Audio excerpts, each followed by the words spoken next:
नमस्कार दोस्तों, स्वागत है आप सभी का। मैं हूं धनंजय और आज इस वीडियो में हम देखने वाले हैं कि अगर आपको कोडिग्नाइटर 3 में डेटाबेस कनेक्ट करना है तो वो आप कैसे करोगे। प्रोसेस काफ़ी सिंपल है। सबसे पहले हम समझते हैं कि डेटाबेस कनेक्ट किस तरीके से होता है और उसमें कौन कौन कौन से कॉन्फ़िगरेशन हमें करने पड़ेंगे। सबसे पहले तो जब भी आप कोई भी डेटाबेस कनेक्ट करने करने जाते हो, the most important thing you have to do is basically configure your user name and password. तो वो आप कहाँ पर करोगे? उसके लिए आपको जाना पड़ेगा एप्लीकेशन फ़ोल्डर के अंदर, फिर उसके बाद में कॉन्फ़िग फ़ोल्डर और आपको मिलेगी एक फ़ाइल जिसका नाम होगा database.php। अभी आप यहाँ पर आ चुके हो और जब आप ओपन करोगे तो ऐसे दिखेगा and you just have to scroll down. तभी आपको यहाँ पर ये यूज़र नेम एंड पासवर्ड का ऑप्शन मिलेगा, ठीक है?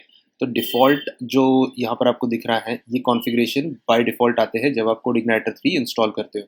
The most important thing you have to put is username and password, because most of the cases में जो होस्ट होता है वो लोकल होस्ट ही होता है और यूज़र नेम अगर आप लोकल होस्ट पे हो तो definitely user name will be the root और लोकल होस्ट पे होने की वजह से कोई पासवर्ड नहीं होता है।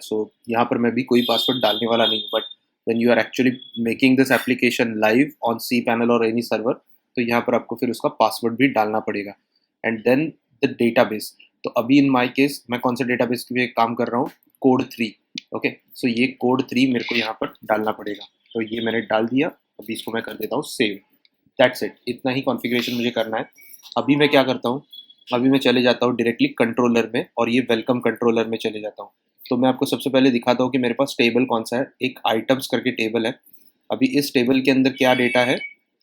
ये डेटा है, ठीक है? सो अल्टीमेटली मैं क्या करने वाला हूँ, अभी ये डेटा डेटाबेस से लेके यहाँ पर फ्रंट एंड पे दिखाने वाला हूँ, ठीक है?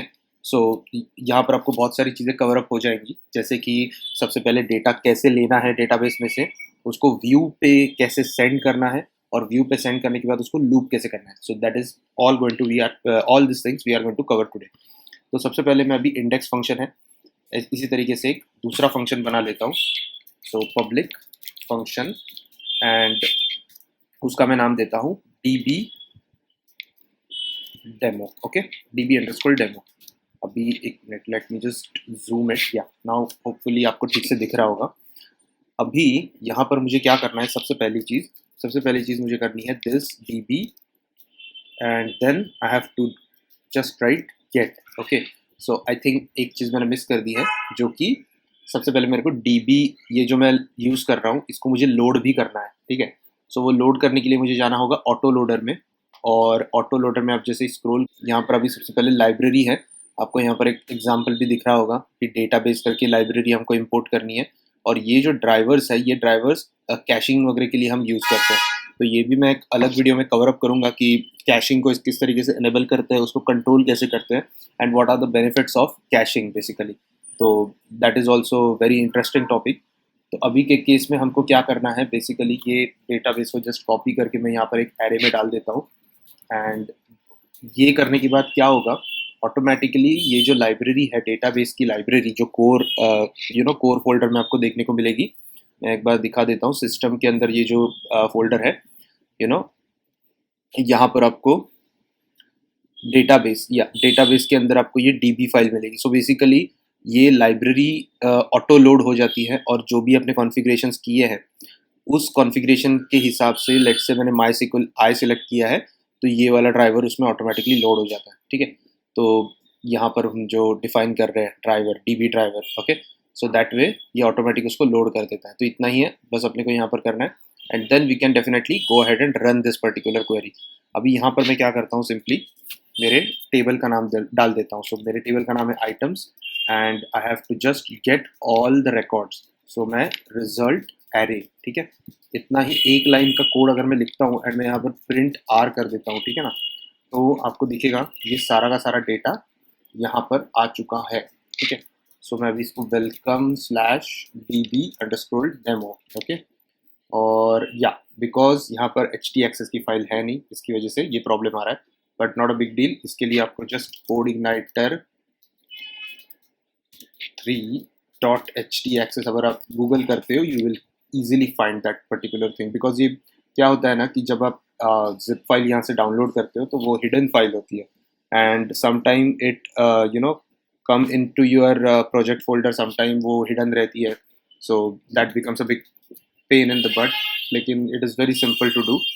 कोडिग्नाइटर के ऑफिशियल वेबसाइट पे भी आपको इसका डॉक्यूमेंटेशन मिल जाएगा. सो ये हमको कहाँ पर क्रिएट करनी है, यहाँ पर क्रिएट करनी है एप्लीकेशन के अंदर, एप्लीकेशन के बाहर क्रिएट करना है. एप्लीकेशन फोल्डर यहाँ पर है, सिस्टम यूज़र गाइड, और हमें करनी है इंडेक्स के आसपास, मतलब बेसिकली इंडेक्स जहाँ पर है वहाँ पर हमने को htxs फाइल क्रिएट करनी है. So here we create htxs file, इसको मैंने पेस्ट कर दिया एंड सेव कर दिया, और अभी आके अगर मैं रिफ्रेश करता हूँ आई वुड गेट समथिंग, और ये एक वार्निंग भी दे रहा है. ठीक है, तो will just ignore this particular warning for now and will move on to what data we are getting.